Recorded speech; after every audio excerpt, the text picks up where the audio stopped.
Hey everyone, it's Nick with NIXart Studio, and I've got another speed draw for you today. So let's get started. Thanks for joining me today, and welcome to the channel. Today's speed draw, I'll be working on my current D&D character. I'll be talking a little bit about him during and after the process. Enjoy! I drew this in my sketchbook first before working on it digitally. I made a few minor adjustments because I wasn't super happy with some of the proportions and shapes. Some of the things just looked a little bit off, so I wanted to kind of fix it up a little. Doing some resizing and reshaping before I do the line art. And before I start talking about my character here, it's time for a little pity party story for what's been happening in my life. I was in a pretty bad car accident back in December. I broke my wrist and a few fingers and had a pretty wicked laceration on my palm. Unfortunately, it was on my dominant hand, my right hand. Still recovering from it. I'm struggling to hold the stylus, and I'm still working on regaining my full range of movement and dexterity, so that's affecting my drawing. It also means that I'm working a lot slower than I normally do, and I have to take frequent breaks because of the pain. But I still think this turned out pretty good. You'll see the final product at the end. It has some issues, but nothing too bad, especially given my current circumstances. And even if it wasn't perfect, I think it was still some really good practice. I haven't drawn a whole lot since December, so it's nice to kind of jump back into it. I can't do any pottery yet, so doing some drawing and painting is about all I can do right now, even if it's a bit of a struggle. And I'm excitedly looking forward to getting back into pottery as soon as my hand is strong enough. Alright, so onto my character here that I'm working on. His name is Tim Penny. He is a dance bard. This is the first time I have played a bard, and so far I'm really enjoying it. Now, I did go with a bard subclass that's not super bardy.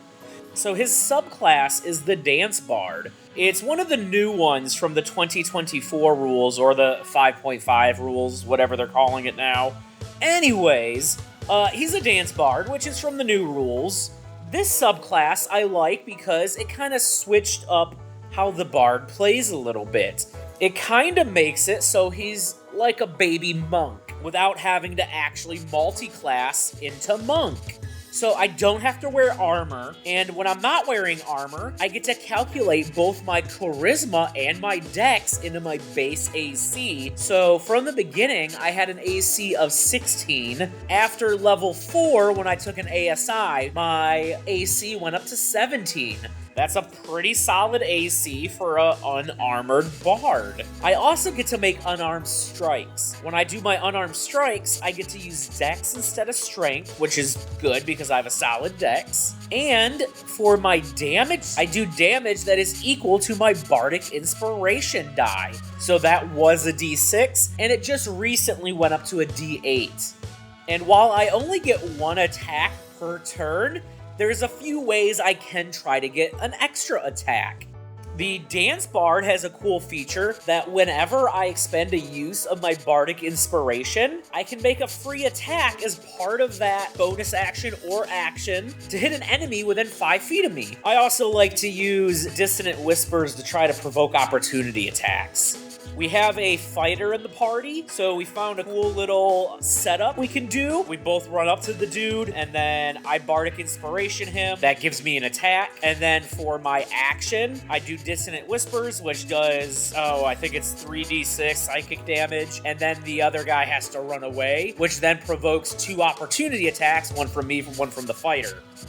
It's been working out pretty good. It uses multiple resources in the form of my Bardic Inspiration and a spell slot, which at this low level is pretty precious.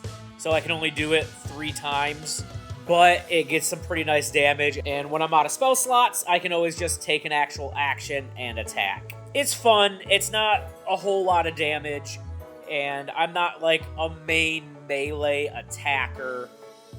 I still do a lot of support and utility things since I am still a bard. At one of the future levels, I think maybe level 10 or somewhere just past that, I'm going to get access to evasion. And then the cool thing about it is if an ally is within a certain range of me, I can give them the benefit of evasion as well. And if I remember correctly, that uses a bardic inspiration die maybe, which means it would also provoke my free punch. And then at level 6 or 7, I believe, I get a feature where I can expand a bardic inspiration die and add that roll onto my initiative as well as the initiative of any ally within a certain range of me. And since that uses a bardic inspiration die, that would also access my feature of getting the free hit. So if we happen to roll initiative and there is an enemy within, melee range of me, I can pop him in the face real quick. As Tim Penny fights, I like to flavor it as kind of a capybara or sometimes even breakdance fighting. I do a lot of spins, I do a lot of kicks, I do a lot of flips when I fight. I've done a cartwheel attack, I've did it where I do like a handstand spinning kick attack, and I've ran into people doing like a flipping kick onto them. I like to flavor a lot of cool different attacks to really kind of get across how he's fighting with that dancing background. And he is a bard, so he does a lot of typical bard things. Makes a lot of innuendos and jokes. We made a small deal with a hag to get her to stop cursing a city, and to seal the deal, she wanted a kiss. Unfortunately, our Warforged fighter didn't have the fleshy lips she wanted, so she settled on me, which makes sense because I was sort of the face of that interaction, pushing for this deal. I was willing to take one for the team in both the form of letting her kiss me and being the one held responsible for the deal with the hag. She stuck her tongue down Tim Penny's throat. All the way down. Pretty slimy and gross. A lot of the inspiration for Tim Penny's personality came from the idea of I wanted him to be a very supportive and inspirational dad-like figure. He often says things like, "You've got this, champ," for his bardic inspiration, or "I'm not upset, I'm only disappointed," which was vicious mockery. I try to do as many dad jokes and puns as I can. I honestly think I'm going to try to look some up and just have a list of some that I can try to whip out. Some D&D specific ones. He is not super smart. Intelligence was one of my dump stats. You'll see my stats later. But he's got good wisdom, good charisma, good dex, and tells lots of jokes, even though he probably thinks he's a lot funnier than he actually is. We've only played 3 cycles so far, which we're at levels 3 and 4. We're getting ready for a new cycle, which will take place at level 4. And so far, I have absolutely had a blast playing Tim Penny. The name, Tim Penny, by the way, if you didn't catch on, is a pun. It's a play on timpani, which is a type of drum instrument, I believe. My girlfriend came up with it. I'm not 100% sure. I think it's a drum or a percussion thing. I currently play D&D at a local game store as part of a massive campaign. I think it currently has around 70 people, which has been pretty average. It goes up and down. It typically starts with more at the beginning, and by the time we get to the end of what is usually about a year-long campaign, it usually dwindles down to more 60 or sometimes 50. This is my 4th campaign with them. When I first started, I was a player for, I think, about 3 or 4 months. And then I became a DM, which was pretty much my first time DMing on a regular basis for a normal group of people. I had done some one-shots for friends and family, but this was my first time DMing an ongoing campaign. So then I DM'd that campaign for, I believe, about 6 months. The campaigns each run for about a year, or technically about 10 months, because there's a bit of a break in between campaigns. And then if I remember correctly, I did one full campaign as just a DM, and then the following campaign year, we switched it to a 2-night event, which allowed those who were DMs the option to play on the night they weren't DMing. Unfortunately, because of DM shortage, I often ended up DMing on both nights, and that first campaign where I was a DM and a player, I ended up DMing one more cycle than I ended up playing. The following campaign after that one, which was this last campaign, before the one I'm on right now, was pretty much the same. We do typically 10 cycles, 1 cycle a month, and if I remember correctly, I played for 5 cycles and then DM'd on the night I typically play for 4 cycles. And then I missed 1 cycle because I was busy. Though I still DM'd every cycle. All right, now it's time for some secrets. So if you're on my team and you don't want some spoilers, I would suggest not listening to this part. Maybe skip forward at least a few minutes. So Tim Penny's background, he hasn't really talked a whole lot about yet because he doesn't really know any of the other characters. We were kind of just formed a group from people that didn't have a team, so he didn't really have a background with any of them. And I'm slowly kind of bringing out his background a little bit more and more. One thing they've recently started to notice, which will kind of piece together some of his stuff, is one of his coping mechanisms for his background. You see, a lot of what Tim does is to help cope and hide his background. He's mentioned a few times having an ex-wife, and that terminology is just another coping mechanism for him within itself. He lost his family.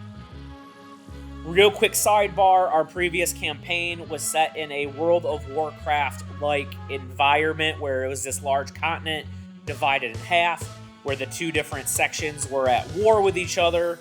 One of them was more human-like species, the other were the more monstrous-like species.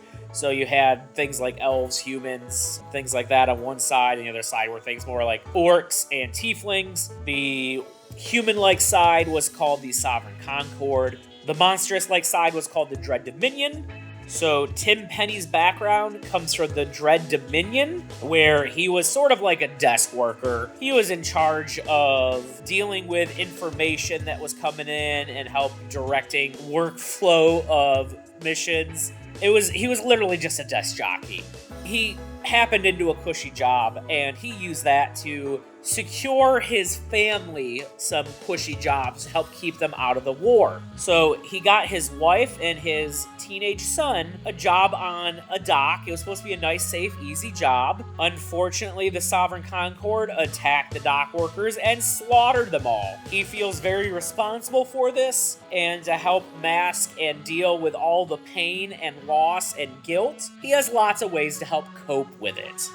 And I came up with that background because that was literally my first mission last campaign. As a player, I was on the Sovereign Concord side, and for cycle number 1, we went and tried to stop some shipment of goods for the enemy side, and we kind of slaughtered some dock workers.